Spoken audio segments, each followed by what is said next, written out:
Wednesday was a bad day for former champion bicyclist Lance Armstrong. First, longtime supporter Nike announced it would no longer use Armstrong as a spokesperson. Then Armstrong himself announced he would no longer lead the anti-cancer organization he helped found, Livestrong.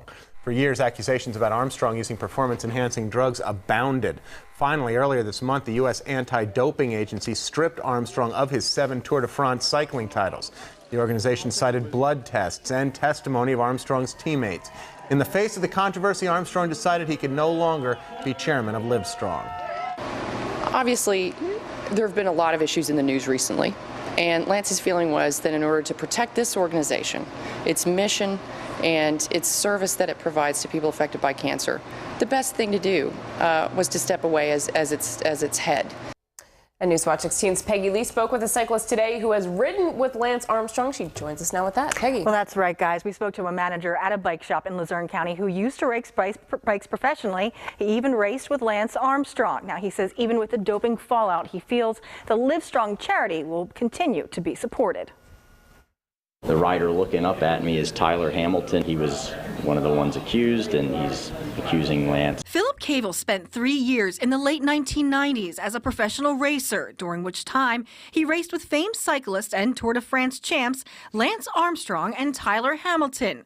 Since that time, both men and other members of Armstrong's teams have been accused of using performance-enhancing drugs. This year, the U.S. anti-doping agency stripped Armstrong of his 7 Tour de France wins, and Armstrong has dropped his fight against those allegations. The finger pointers are saying, you're admitting it. But no, I think he's just fed up with it. Cavell says the doping scandal is overshadowing all the good Armstrong has done. Armstrong, a cancer survivor, founded the Livestrong Foundation in 1997, which raises money to fight cancer. In April, folks helped the charity by attending this 5K walk-run in Dallas called Livestrong, Live Long. Yellow rubber wristbands with the Livestrong name became hugely successful as Armstrong continued to win the Tour. There were containers of bracelets sitting by every register everywhere. Now Armstrong says he's stepping down as chairman of Livestrong. Armstrong says he'll remain on the board but wants to distance the charity from the doping scandal. Cavell feels Livestrong will continue to live on. They have huge events, and I know folks that travel to those specifically. They don all the gear.